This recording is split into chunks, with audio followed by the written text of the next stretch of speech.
Here, it is the first case of its kind against a transport company and could set a precedent for how the Equality Act is interpreted in the future.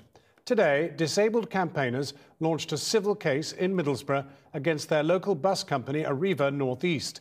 It is a subject we've covered in depth in our No Go Britain series and will have implications for transport providers right across the country, as Katie Razzle now reports.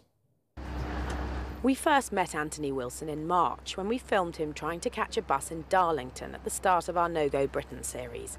But he had a problem. The bus ramp was faulty, which meant he couldn't get on. Does this happen often? All the time when I come to Darlington, all the time. That's why I don't come to Darlington.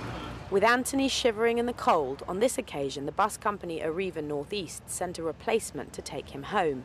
But this trainee teaching assistant says he's so fed up with his experiences on Arriva's buses, he's part of a class action against the company. This case pits Arriva buses against disabled people who say they're being discriminated against. Because unlike the rest of us, who can most likely take the first bus that comes along, they claim for them it's often a lottery about whether they can board at all. The case opened today here at Teesside Combined Court.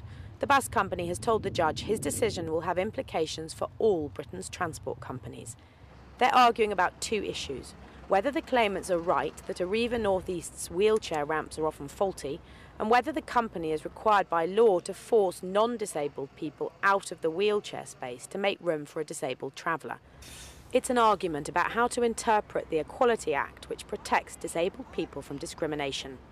This is the first time that the court's ever had to decide whether or not providing a wheelchair space on its own amounts to a reasonable adjustment under the Equality Act. You know, thousands of passengers are turfed off the bus each day and left on the curb because there's something in that space. And this gives power to each of those disabled passengers to actually take those companies to task. Arriva North East has told the court it acts in line with the law, training its drivers appropriately, but that it's not under a legal obligation to let a wheelchair user on the bus if the space is full. Its drivers can't compel people with pushchairs or shopping to move, it says. The claimants disagree. This afternoon, one of them, Jane Elliott, told the court about her problems with Arriva. The problem with the driver was his attitude. He treated me like I was a total waste of time. When I asked him to put the ramp down, he said, "I haven't got time for this, I'm late already." The case came about after a Darlington disability charity noticed it was getting lots of complaints about bus travel from local disabled people. They felt the bus company wasn't listening to them, so they called in the lawyers.